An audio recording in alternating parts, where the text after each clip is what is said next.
Bismillahirrahmanirrahim. Assalamualaikum warahmatullahi taala wabarakatuh. Perkenalkan, nama saya Ahmad Fanani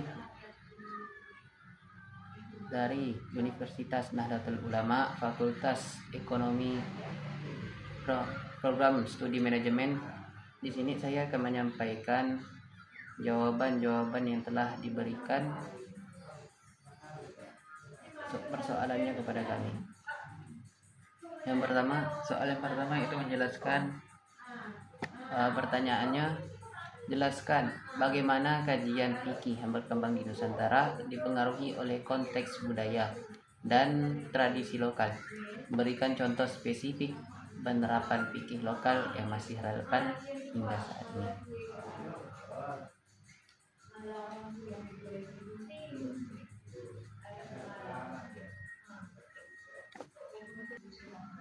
Jadi jawaban yang nomor 1 yaitu fikih di Nusantara telah mengalami perkembangan yang signifikan, menyesuaikan diri dengan konteks sosial dan budaya yang beragam di Indonesia. Kajian tentang fikih di Nusantara tidak hanya mencakup aspek hukum, aspek hukum Islam yang klasik, tetapi juga bagaimana fikih tersebut berinteraksi dengan kearifan lokal dan tradisi yang telah lama ada. Metodologi fikih Nusantara misalnya mengakui pentingnya uruf atau adat istiadat setempat dalam menentukan hukum selama tidak bertentangan dengan prinsip syariat. Ini mencerminkan pendekatan yang lebih inklusif dan fleksibel terhadap fikih, memungkinkan adaptasi dengan kondisi sosial yang berubah-ubah. Contohnya seperti zakat dan wakaf di tanah di desa.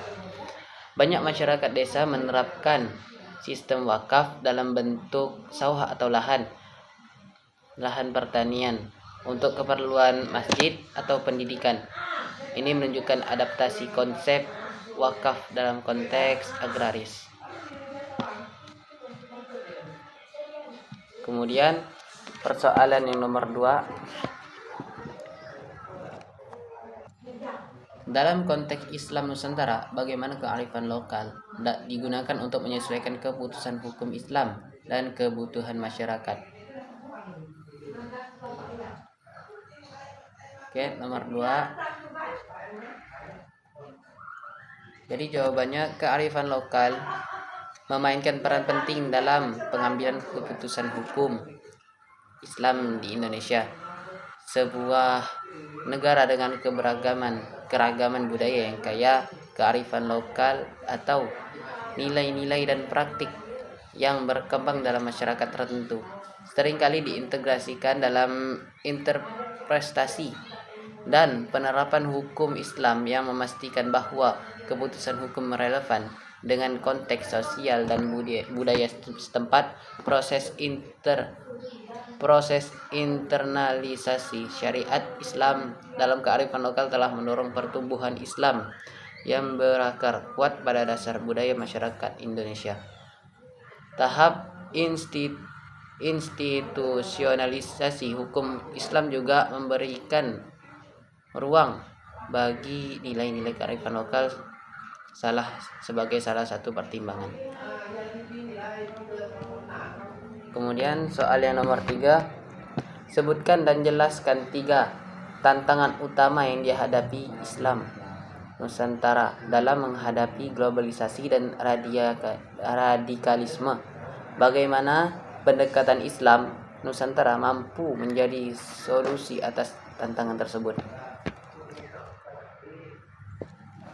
Jadi untuk jawaban yang nomor 3, di sini Islam Nusantara menghadapi berbagai tantangan dalam era globalisasi dan meningkatkan pengaruh radikalisme. 3 tantangan utama yang dihadapi adalah: yang pertama, penetrasi ideologi tradisional. Ideologi tradisional seperti Wahabisme dan bentuk radikalisme lainnya seringkali tidak sejalan dengan nilai-nilai Islam Nusantara yang mengutamakan harmoni dan akulturasi. budaya. Ideologi ini cenderung membawa interpretasi Islam yang kaku dan literal, sehingga berpotensi memecah belah masyarakat lokal. Pendekatan Islam Nusantara sebagai solusinya itu Islam Nusantara menekankan wasatiyah, modernisasi dengan mengedepankan Islam yang ramah, inklusif dan menghargai keberagaman budaya.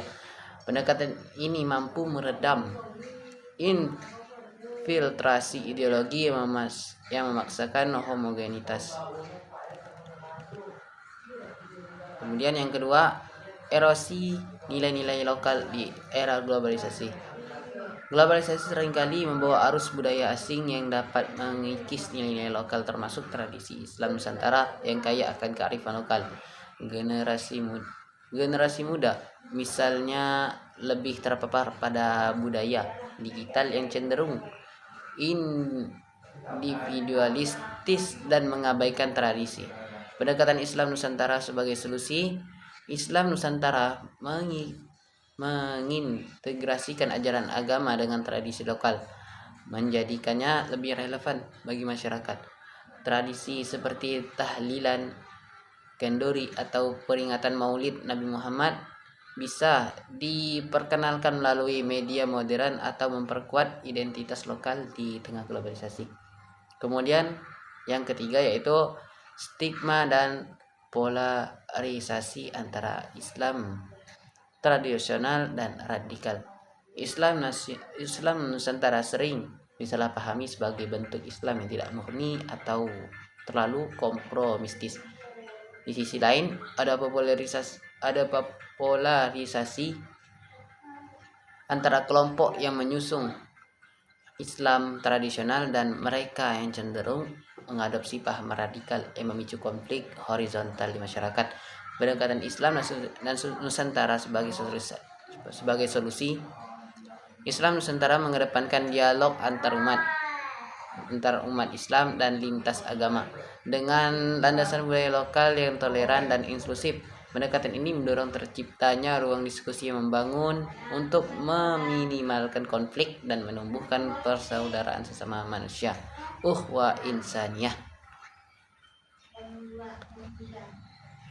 Kemudian sekian jawaban nomor 3. Kita lanjut ke nomor 4 soalnya, yaitu bagaimana Islam Nusantara telah membangun hubungan yang harmonis antara ajaran Islam dan semangat nasionalisme di Indonesia. Berikan contoh nyata peran ulama atau santri dalam memperkuat hubungan tersebut. Baiklah.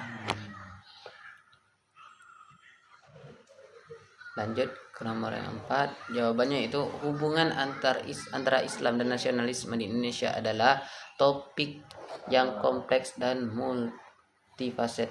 Sebagai negara dengan populasi muslim terbesar di Indonesia telah menyaksikan bagaimana Islam dan nasionalisme saling berinteraksi dan membentuk identitas nasional sejak awal abad ke-20. Islam tiba di Indonesia melalui perdagangan dan hubungan diplomatik, meresap ke dalam berbagai aspek kehidupan sosial dan budaya, membawa sistem nilai, norma, dan prinsip-prinsip moral yang mengaruhi tata sosial di negara ini.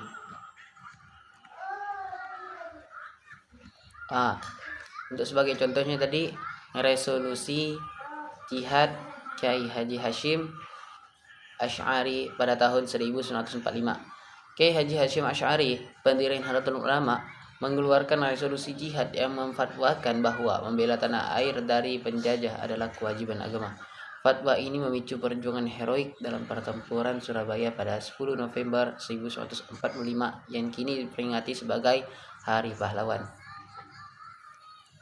Baiklah, sekian nomor 4. Lanjut ke nomor 5, itu jelaskan strategi yang dapat dilakukan oleh Islam Nusantara untuk menghadapi ancaman radikalisme di era modern. Berikan contoh implementasi strategi tersebut di kehidupan nyata. Baiklah, kita lanjut nomor 5. Jawabannya di sini, memperkuat pendidikan modernisasi Islam. Strateginya itu Islam Nusantara dapat menghadapi radikalisme dengan menanamkan nilai-nilai modernisasi wasatiyah melalui pendidikan formal dan non formal. Pesantren, madrasah, dan sekolah umum menjadi tempat strategis untuk menyampaikan pemahaman Islam yang inklusif dan anti radikalisme. Implementasinya, pesantren Aswaja Ahlus Sunnah wal Jamaah. Banyak pesantren di bawah Nahdlatul Ulama menekankan ajaran Islam yang toleran, seperti pesantren Tebu Ireng di Jombang yang mengintegrasikan pendidikan agama dan pendidikan umum. Sekian nomor 5, terlanjut ke nomor 6. Nah, soal nomor 6 yaitu media memiliki peran yang signifikan dalam membentuk opini publik. Bagaimana peran media dapat memperkuat citra Islam Nusantara sebagai model modernisasi Islam di dunia? Sebutkan juga dampak negatif yang mungkin timbul jika media digunakan secara tidak bijak. Nah, baiklah. Nomor 6. Jawabannya, media memiliki kemampuan besar dalam membentuk opini publik dan memengaruhi persepsi masyarakat, baik di tingkat nasional maupun internasional. 1. Menyebarkan narasi Islam moderat. Kemudian nomor 2, yang kedua, menghadirkan tokoh Islam Nusantara. Yang ketiga, menggunakan media digital untuk dakwah kreatif. Yang keempat, menjadi platform dialog antaragama. Yang kelima, mempromosikan Islam Nusantara di kancah internasional. Nah, salah satu dampak negatifnya yaitu penyebaran informasi yang bias seperti hoak. Media yang tidak memahami konteks Islam Nusantara dapat menyebarkan informasi yang salah atau bias yang berpotensi menimbulkan kesalahpahaman. Contoh, pemberitaan yang menyebut tradisi Islam Nusantara sebagai penyimpang dari ajaran Islam murni. Mungkin hanya sekian yang dapat saya sampaikan. Kurang lebihnya mohon dimaafkan. Allahumma muwaffiq ila aqwamit thoriq. Assalamualaikum warahmatullahi taala wabarakatuh.